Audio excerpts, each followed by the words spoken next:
I was arranging cheese and crackers on a silver tray when I heard my wife laughing upstairs, and something about that laugh made my hands stop moving on the platter. The house smelled like cinnamon and pine from the decorations hanging everywhere, reminding me this was supposed to be a special night for our New Year's celebration. 3 years ago, I married Patricia and her daughter Olivia, thinking we could build something real together. But I ended up being just a wallet with a heartbeat instead. My heart had already given me 2 serious scares this year, and the doctor said stress was slowly destroying me from the inside out with each passing day and month. Tonight, Patricia insisted we invite her ex-husband Daniel to join our party, and Olivia had been relentless about it, saying he deserved another chance with our family. I picked up the tray and headed upstairs to bring fresh towels to the guest room, planning to drop off some snacks for Patricia while I was up there anyway. The hallway was quiet except for my footsteps on the hardwood floor, and their bedroom door was slightly open, just enough to see a crack of light coming through. I was about to knock when Patricia's voice came through low and urgent, asking if Olivia was absolutely sure about what they were planning to do tonight at the party. "Mom, we have been over this 100 times already," Olivia said with that teenage impatience mixed with something colder that made my blood run cold in my veins immediately. I stopped moving completely, and the tray felt suddenly heavy in my hands as I stood there, frozen, listening to what came next from inside that bedroom tonight. "It has to be tonight when everyone is drinking and distracted," Olivia continued in a voice that sounded nothing like the girl I thought I knew all these years. "Just drop this in his glass during the midnight toast, and it will look like a heart attack since the man already has terrible history with his heart anyway," she explained. Patricia actually laughed at that, a sound that had made my stomach turn over as I realized what I was hearing through the crack in that bedroom door right now. "Nobody will suspect anything at all," my wife said. And I heard Olivia agree that everything would work perfectly according to their plan for tonight's celebration party. "And then you will finally be free of the deadweight and can go back to Dad. Plus, you will have a few million more sitting in the bank." The tray almost slipped from my hands, but I caught it just in time, though a cracker fell to the floor with a soft sound that seemed deafening in the sudden silence. "Did you hear something just now?" Patricia asked, and I held my breath against the wall, my heart pounding so hard I thought they might hear it through the door. "Probably just the house settling, Mom, so relax and stop worrying about every little noise you hear," Olivia said, and I did not wait to hear any more, right then and there. My phone was in my pocket, and with shaking hands I pulled it out and hit the record button, then pressed myself flat against the wall outside their room. I held the device toward the crack in the door and listened as they went over their plan one more time, discussing every detail of how they would end my life. "So we are clear on the plan," Patricia said, and Olivia confirmed she would handle the drink at midnight while her mother made sure I actually drank every drop of it. "Act concerned when he starts feeling sick. Call the emergency number and play the devastated wife, just like we rehearsed it," Patricia instructed her daughter carefully and precisely. I know, just like we talked about. And remember to show genuine emotion, not that fake crying you did at your sister's funeral." I kept recording and got maybe 2 more minutes of them discussing the substance they planned to use, where Olivia obtained it, and how long it would take to work. Every word felt like ice water running through my veins as I stood there. When they moved toward the door, I was already halfway down the stairs with the phone secure in my pocket and the tray somehow still balanced in my trembling hands. I made it to the kitchen and set everything down carefully, then looked at my reflection in the window above the sink, seeing the same face but knowing everything had changed. They wanted me gone from this world, and my wife and her daughter had planned it all, prepared everything, and tonight was supposed to be execution night for me. I heard footsteps on the stairs and then laughter as they came into the kitchen together, all smiles and cheerful energy like nothing was wrong at all tonight. "There you are. We thought you had gotten lost somewhere," Patricia said, kissing my cheek like she had done 1,000 times before, when everything was still normal. "Just finishing up the appetizers and making sure everything is ready for our guests," I said. Olivia grabbed a cracker and popped it in her mouth, then said she could not wait for tonight because it was going to be perfect, a night to remember forever. "I'm sure it will be exactly that," I said, meeting her eyes directly. And she smiled that bright, innocent, practiced smile she had perfected over the years. The doorbell rang and the first guests were arriving, so Patricia rushed to answer it while smoothing her black dress, and Olivia followed her, leaving me alone again. I pulled out my phone and checked the recording, relieved to find it was clear as crystal with every word, every laugh, every detail of their plan. They wanted a toast to new beginnings tonight, and I would give them one, just not the kind they were expecting when midnight came around at last tonight, and the living room filled up fast with neighbors and colleagues from work, everyone bringing bottles and appetizers and good cheer for the New Year's celebration tonight. I worked the room like always, shaking hands and making small talk and refilling drinks, but my attention stayed locked on 2 people moving through the crowd nearby. Patricia moved through the guests in her black dress with all smiles and charm, while Olivia stuck close to her, whispering occasionally and sharing those private looks together. Except these were not about dress choices or party gossip like I once thought, but about ending my life tonight. And I watched them both with new eyes now. Around 8 o'clock, the doorbell rang again, and Patricia practically ran to answer it, and I knew who it was before the door even opened wide to let him in.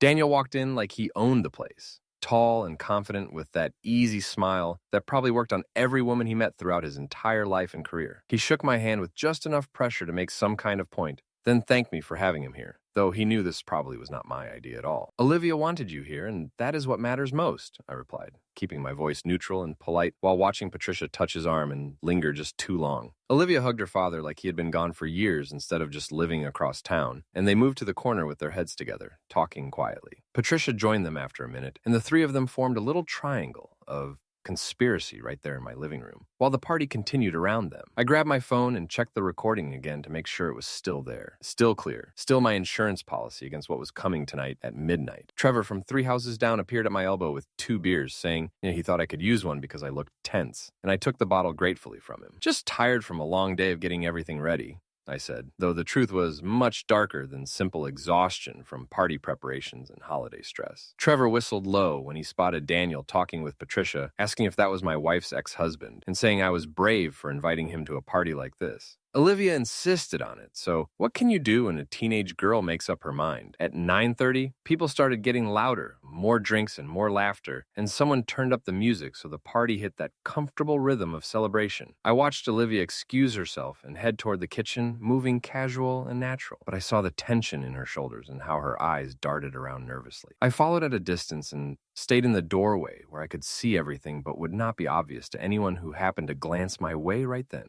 She went straight to the cabinet where we kept the fancy crystal glasses we only use for special occasions like tonight, pulling down 6 of them carefully. She arranged them on the counter, then reached into her purse and pulled out a small vial of clear liquid, maybe an ounce or so, and glanced around the room again. My heart pounded hard in my chest, but I kept my face blank and just watched as she held the vial over one of the glasses with her hand shaking slightly. She paused and bit her lip, then seemed to change her mind about something, putting the cap back on and slipping the vial back into her purse for now, as she was waiting for the right moment closer to midnight when everyone would be distracted by the countdown and the champagne toast ahead. She arranged the glasses on a silver tray and carried them back to the living room, and I stepped aside to let her pass without saying a word to her. 11 o'clock came with 1 hour left, and the energy in the room built as people started talking about resolutions and making jokes about last year's failures. Patricia sat on the couch next to Daniel, laughing at something he said while her hand rested on his knee, and I watched 3 years of marriage reveal itself as a lie. Olivia brought out champagne bottles and started opening them with practiced ease, and the sound of corks popping mixed with cheers and applause from the happy crowd. At 11:45, Patricia stood up and clapped her hands to get everyone's attention, announcing that people should grab their champagne because midnight was 5 minutes away. The crowd moved toward the coffee table where the glasses waited, and hands reached for them, and I stayed where I was, watching and counting carefully. I watched Olivia pour champagne into each glass, and then her hand slipped into her purse one more time, pulling out that vial and unscrewing the cap with shaking fingers. She dumped the contents into one specific glass on the right side of the tray, the one with a tiny smudge of lipstick on the base that marked it as mine. The liquid mixed instantly with the champagne, invisible and undetectable, and absolutely meant to end my life tonight. And she smiled as she slipped the empty vial back. I gave her 5 minutes to relax and think everything was going according to plan. Then I made my move, appearing at her elbow and offering to help carry the glasses. "Oh, thanks, that would be great," she said, jumping slightly at my sudden appearance, and I picked up the tray carefully, feeling the weight of those 12 crystal glasses. I walked through the crowd and set the tray down exactly where she had indicated on the coffee table, then did something simple that nobody noticed at all tonight.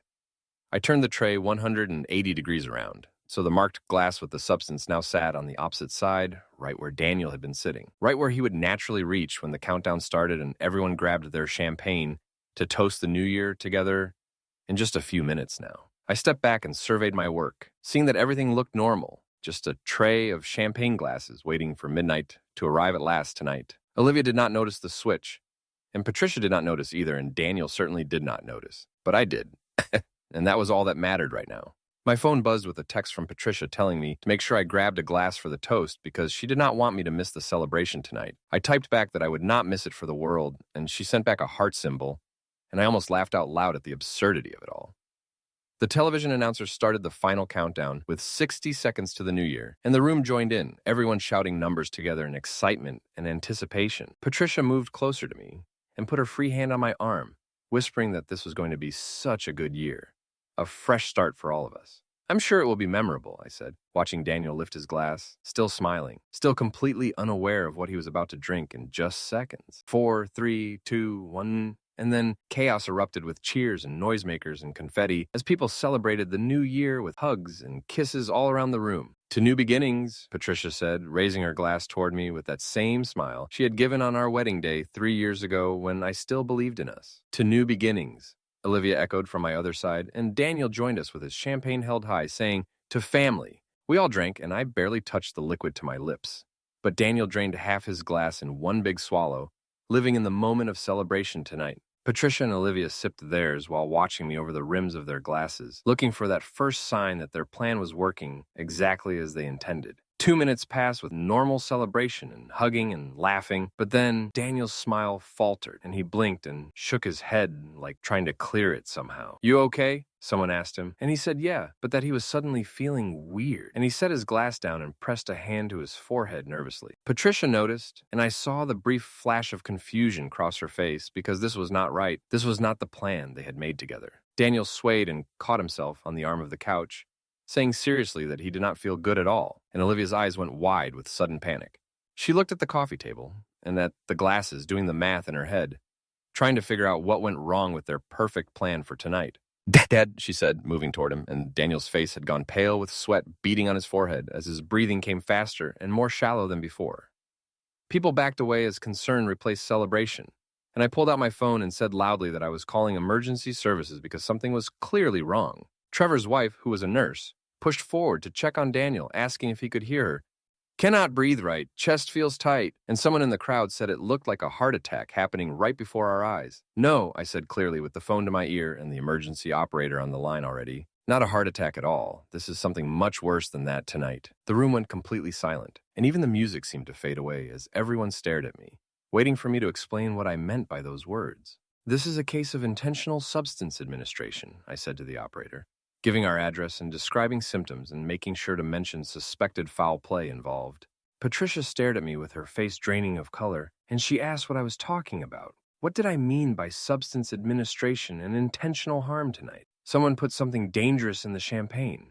In one of the glasses specifically, I said. That is insane. Who would do something like that? Patricia demanded, and I could see the wheels turning in her head frantically. Olivia had gone white as paper, and she looked at her mother with panic written across every feature of her face, her hands trembling at her sides visibly. What are you talking about? Patricia asked again, louder this time, and I looked at her, then at Olivia, then back at her with complete calm in my expression. That is what the authorities will figure out when they arrive, I said, as paramedics rushed through the front door with equipment and urgent questions for everyone there. They worked on Daniel quickly, asking questions and starting treatment, and one paramedic talked to the nurse about everything she had observed. Officers showed up right behind the ambulance, 2 of them looking serious and alert despite the holiday, and they asked who had called about possible intentional harm. I did, I said, stepping forward with my phone still in my hand. I pulled up the recording app on my phone and looked at Patricia, whose face had gone from confusion to understanding to absolute horror in the span of just seconds. What is that? She asked in a voice barely above a whisper, and I could see she knew exactly what it was and what it contained recorded on it. The truth, I said simply, then turned to the officer and told him he would want to hear all of it. Every single word from beginning to end tonight. I hit play, and Olivia's voice filled the living room, saying, Just drop this in his glass during the toast. It will look like a heart attack. The man already has terrible history. Patricia's laugh came through the recording next, saying, Nobody will suspect anything at all. And then Olivia agreeing that everything would work perfectly for them both. Olivia's recorded voice continued. The room stayed completely silent, every piece of the plan laid out in perfect clarity for all to hear right now. When it finished playing, I looked at the officer and said, That is my wife and her daughter, recorded about 4 hours ago when they were planning this together. Miss, I need you to show me your purse right now, he said, and Olivia clutched it to her chest, saying, I did not do anything wrong at all. Now, please, the officer repeated firmly, and she handed it over with shaking hands. And he opened it carefully and looked inside with gloved hands, protecting evidence. He pulled out a small, empty vial and held it up, then told his partner to bag it as evidence for the investigation that would follow after tonight's events. Patricia tried to run, actually tried to push past people toward the door, but Trevor caught her arm and held her until the officer took over with handcuffs ready. You have the right to remain silent, but Patricia did not stay silent at all, instead screaming about how this was not her fault at all. She screamed that Olivia had forced her into it, that she never wanted any of this to happen. And Olivia screamed back that it was all her mother's idea from the start. The officer separated them and read them both their rights and put them both in handcuffs. And my wife looked at me as they led her toward the front door. How did you know what we were planning? She asked, and I said simply, I heard you earlier tonight, planning everything in your bedroom before the party started. The wrong glass, Olivia sobbed as they took her away. How did it get in the wrong glass when I marked it so carefully for you specifically tonight? I smiled and said, I moved the tray around, simple as that. You marked one glass for me, and I made sure someone else got it instead of me. You let my father drink something dangerous, she said, her voice going shrill with anger and fear. You knew and you let him drink it anyway on purpose. I saved his life by calling immediately and telling them what to look for, I interrupted. Your father will survive, unlike me if your plan had actually worked tonight. The officers took them outside where red and blue lights flashed through the windows, and neighbors who were not at the party had gathered on the street watching. The paramedics wheeled Daniel out on the stretcher with an oxygen mask over his face, and I walked to the ambulance and leaned in close to speak with him. You're going to make it, I told him. They know what you ingested, and they can treat it properly, so you will be fine in a few days or weeks. He looked at me with confused, frightened eyes, and I continued, Your daughter tried to harm me tonight, and your ex-wife helped her do it, but they made a mistake. They put something meant for me in your glass by mistake. Well, not by mistake exactly. I switched them around, figured better you than me. At least this way everyone lives. The party was over completely now, and guests left quickly after that with awkward goodbyes and uncomfortable silences between everyone who had witnessed this scene tonight. Trevor squeezed my shoulder on his way out and said, if I needed anything at all. He was just 3 houses down, and I nodded because I could not find words yet. By 1 a.m, the house was empty except for me and 2 detectives named Bennett and Foster, who had arrived 30 minutes after the uniformed officers left. Detective Bennett was older, with gray at the temples and that kind of calm that comes from seeing everything twice in a long career. Foster was younger and sharper and took notes on everything as we sat in my kitchen, the same place I had been arranging appetizers just hours ago tonight. Let us go through this again from the beginning, Bennett said, and I handed him my phone with the recording, which he had already listened to twice before now. You overheard your wife and stepdaughter planning to harm you, and you recorded the conversation, he said, more as a statement than a question for me to answer. That is correct, I said, and he asked why I did not call them immediately instead of waiting until someone actually got hurt at the party tonight. And say what exactly? I replied, my wife is planning something for midnight, and you would have sent a unit to check on a domestic dispute at best, nothing more. Foster looked up from his notes and said, so you decided to let her biological father drink it instead? Is that what you are telling us happened here tonight? I switched the glasses so it would go to someone, yes. But I also made sure medical help was standing by and ready to respond immediately. Daniel is alive because I acted quickly, not in spite of my actions, and that is the truth of what happened here tonight, I said, meeting their eyes directly. Bennett leaned back in his chair and said I had taken a serious risk because Daniel could have ended up much worse than he did from what he drank tonight. So could I replied. At least this way I controlled the situation instead of being the victim. And now there is evidence and witnesses, and justice will be served. Tell us about your wife's previous marriages, Bennett said, and the question caught me off guard because I had not thought about that connection until right now. What about them? I asked, and Bennett said, you mentioned she was married twice before you, so what happened to those husbands? Do you know the details? They passed away, both of them. Heart complications, I was told, but she did not talk about them much because she said it was too painful. I answered honestly. Bennett and Foster exchanged a look that made my stomach drop, and Foster asked, both of them had heart complications? Is that what she told you specifically? Yes, why are you asking me this right now? I said, and Bennett explained that what Olivia had used tonight mimics heart complications almost perfectly in victim. We are saying we need to look into those previous situations very carefully, Bennett said, and I felt the room tilt slightly as the full picture came into focus. Where did they happen? Do you remember the locations? Foster asked. And I told him the first husband was in Ohio somewhere, and the second was up north in a different county. Bennett made a note and said they would contact those jurisdictions and request examination orders if necessary to investigate what really happened to those men years ago. My phone rang, and it was the hospital calling to give me an update on Daniel's condition, so I answered and put it on speaker so the detectives could hear. This is Dr. Phillips from County General Hospital, the voice said. You brought in Daniel through emergency services tonight, is that correct? Yes, I called the ambulance for him, I confirmed. We found a significant amount, but caught it early enough to treat effectively with induced measures and proper medication, so he's going to make a full recovery. Relief hit me harder than I expected, and I thanked the doctor, who then said Daniel was asking to see me and saying it was important that we speak tonight. I told him I would be there within the hour, then hung up and looked at the detectives, who both seemed satisfied with what they had heard from the doctor. If the examinations of the previous husbands confirm the same substance, we are looking at multiple counts of intentional harm, premeditated and planned, Bennett said seriously. You understand you might be called as a witness in multiple investigations? Are you okay with that, testifying against your wife? She tried to end my life. Her daughter helped, so whatever happens next, they earned. The detectives left around 2 in the morning after telling me not to leave town, not to contact Patricia or Olivia, and to keep my phone available for more questions. I sat alone in my kitchen for 20 minutes, just processing everything, thinking about 3 years of my life and 3 years of building what I thought was a future. Finally, I grabbed my keys and headed to the hospital to see Daniel and find out what he wanted to say to me after everything that had happened tonight.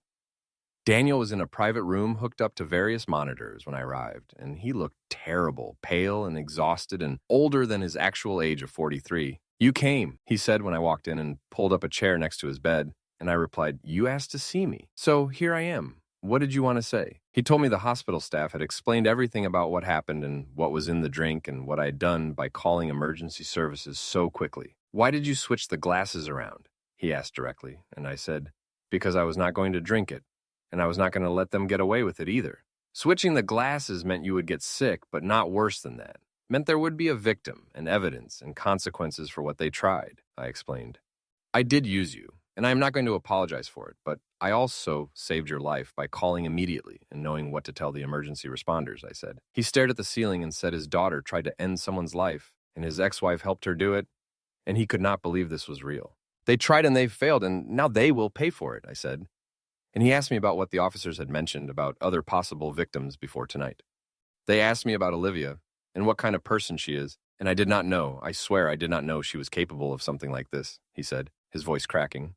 Neither did I until tonight, I replied. People surprise you in ways you never expect, and sometimes those surprises are terrible and change everything you thought you knew. Daniel turned his head to look at me and asked, what happens now? And I told him they were both in custody, and there would be formal charges soon and eventually a trial. Will you testify against them? He asked. And I said without hesitation that I would because they chose to do this, and they need to face consequences for their choices. They are still my family. Olivia is still my daughter, he said, and I replied, and they still tried to commit a terrible act, so you have to choose how to handle that. He closed his eyes and said he did not know what to do, and I told him to recover first and heal first and figure out the rest later when he was stronger. I stood to leave, and he said, wait, why are you here? Why come see me at all after what happened and what I went through because of your decision?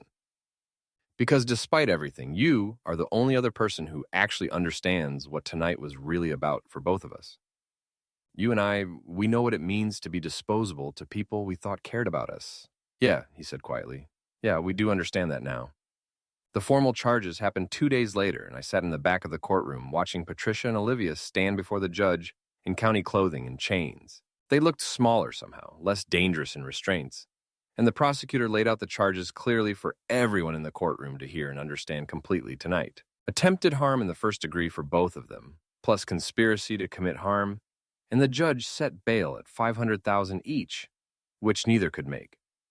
Patricia's lawyer tried to argue she had been manipulated by her daughter, but the prosecutor played my recording, and the judge denied any reduction in the bail amount.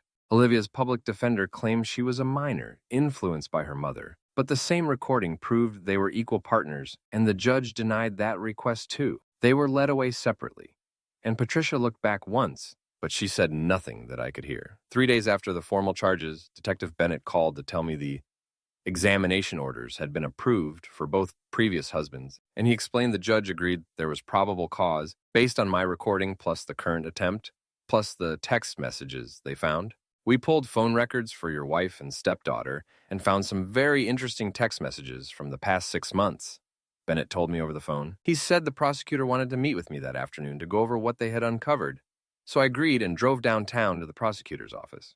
Assistant District Attorney Vincent Porter greeted me with a firm handshake and tired eyes, then opened a folder and pulled out printed text messages from Patricia's phone. These are conversations with Olivia going back 7 months, sliding them across the desk toward me, and I read them with growing horror at each line. Cannot wait to be free of him, one message said, and another read, Dad is ready to take us back whenever we want, just need to handle the old man problem first. We did more digging into your wife's previous marriages, he continued. Her first husband, Gerald, passed away 15 years ago in Columbus, Ohio. Sudden heart complications at age 47. Healthy man with no prior cardiac issues. And the second husband, Timothy, passed away 8 years ago up in Northfield County. Also sudden heart complications at age 52, also previously healthy. Both had substantial life coverage. Both passed within 2 years of marriage, he explained carefully to me. I felt sick as Porter said, if the examinations confirmed the same substance, then what happened on New Year's was attempted harm by an experienced person, not a one-time situation. What does that mean for the case? I asked. And he said it meant they were building toward life sentences for both of them. Multiple counts, multiple victims over many years. He showed me another document with searches from Olivia's laptop about faking heart complication, undetectable substances. She is 17 years old, Porter said. Old enough to understand what she was doing, old enough to plan it methodically, old enough to face adult consequences for her actions. He leaned forward and asked if I was prepared for trial, explaining it would be high profile with media attention and my life examined in detail and my marriage dissected publicly. I am prepared, I said, and he asked if I would support a deal offering 25 years instead of life. And I thought about it before answering clearly. I thought about 3 years of lies, about 2 men who passed away before me, about Daniel nearly becoming number 4. And I said, no, they do not deserve a deal. Porter nodded and said good because he did not want to offer one either, and I left his office knowing this was really happening, and there was no turning back now. The results from Ohio came back 6 days later, showing Gerald had the substance in his cardiac tissue at levels consistent with acute intentional administration years ago. His situation was officially changed from natural causes to intentional harm, and a new investigation was opened into Patricia's activities during that marriage 15 years ago now. Timothy's results came 3 days after that, with the same findings, the same substance, the same conclusion, and Patricia was charged with 2 counts of intentional harm. Olivia was charged as an accessory after the fact on the older situations, since she had helped cover them up through her text messages discussing them with her mother. The trial was set for August. 7 months away, 7 months of waiting and lawyers and constant reminders of what had almost happened to me that night. I sold the house in March because I could not live there anymore with too many ghosts, too many memories of a life that never actually existed at all. I bought a smaller place across town and started over with new furniture and new routines and a new understanding of how careful you have to be with trust. Daniel called me in April to say he had recovered fully and gone back to work and was trying to rebuild his life after everything that had happened to him.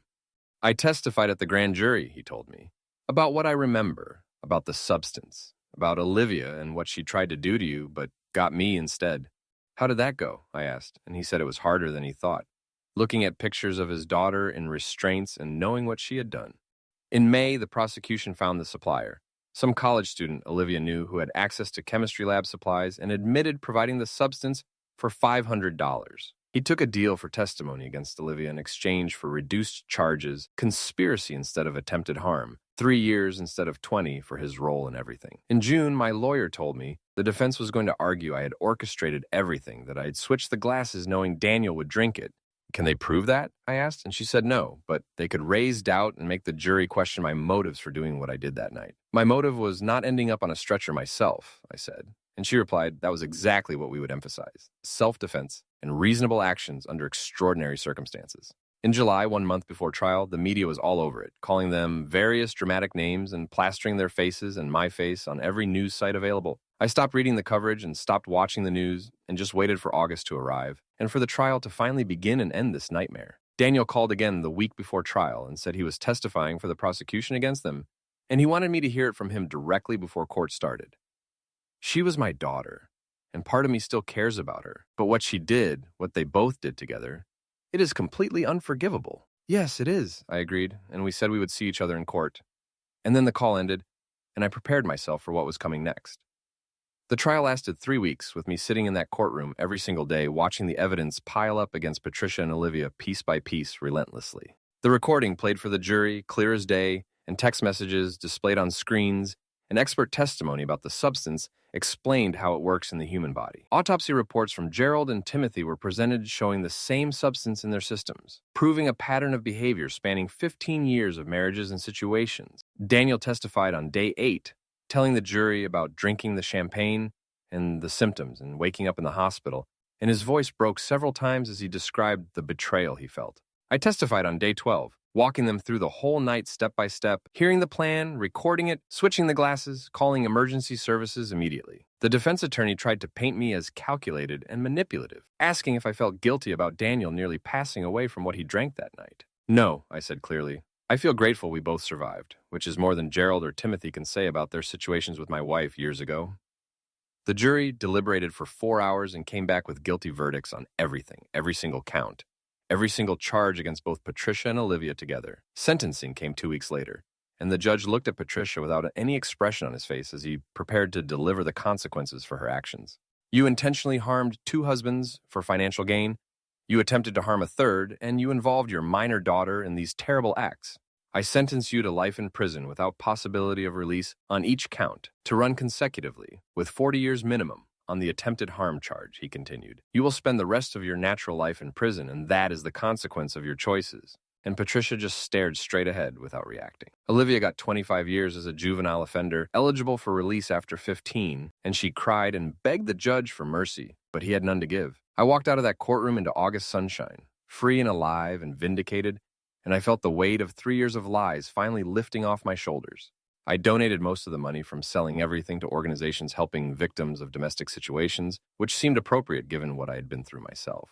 I moved 2 states away to a new job, and a new city, and a new life where nobody knew my story or my past or what I had survived that New Year's Eve. I started seeing a counselor to process 3 years of lies and manipulation, and 2 close calls with ending up like Gerald and Timothy before me in previous years. Daniel sent me a letter 6 months after the trial, brief and to the point, saying he was doing better and had cut all contact with Olivia and hoped I found peace. I wrote back and told him the same, that I hoped he found peace too, and that we had both survived something that could have ended very differently for us both. A year later, I met someone and took it slow and told her everything up front about my past and what happened. And she stayed anyway, and we were taking it day by day. Sometimes I think about that New Year's Eve and the champagne glasses and the countdown and the moment everything changed forever when I heard them planning it all upstairs. I think about how close I came to being victim number 3 in Patricia's long pattern of behavior. And I think about the recording that saved my life that night. But I'm not a victim, I'm a survivor, and Patricia's exactly where she belongs for the rest of her life. And Olivia will spend most of her youth paying for her choices. Justice is not always perfect, but sometimes it is precise, and sometimes the guilty actually face consequences for their actions, and that has to be enough for me now. I look at my new life and my new beginning, and I realize that sometimes the only way to survive is to be smarter than the people trying to hurt you, and faster too. Sometimes you have to make hard choices and live with the consequences and trust that you did the right thing even when it feels wrong in the moment and afterward forever. I saved my own life that night by listening and recording and thinking quickly and making a choice that put someone else at risk, but also brought justice for multiple victims. Daniel survived, I survived, and 2 men who passed away years ago finally got justice even though they are gone. And that means something important in the end. Patricia and Olivia thought they had planned everything perfectly, but they made one critical mistake. They underestimated me, and that mistake cost them everything in the end now. I am free, they are not, and every morning I wake up is a morning they wanted to take from me, and that feels like victory even on the hard days. Some nights I still wake up thinking about what could have happened if I had not overheard them, or if I had hesitated, or if I had trusted them just a little longer. But those thoughts fade with morning light, and I remind myself that I am here, and they are not. And that is all that matters when you strip everything else away completely. The new year they wanted to celebrate without me in it has come and gone, and I celebrated it quietly this time, with no champagne and no toast and no guests at all. Just me and the knowledge that I survived what should have ended me, and sometimes survival is enough. Sometimes survival is everything, and I am grateful for that chance now. Patricia wanted freedom and money and Daniel, and instead she got life in prison and lost everything, and Olivia wanted to please her mother and instead destroyed her future. The poison they prepared for me became their own ending. I think about Gerald and Timothy sometimes, wondering if they had any warning or any chance, or if they trusted completely until the very end when it was too late for them. I think about how Patricia perfected her method over 15 years, how she got away with it twice, how she almost got away with it a third time with me, but almost is not the same as success, and she failed, and that failure exposed everything she had done, and now justice has caught up with her at last.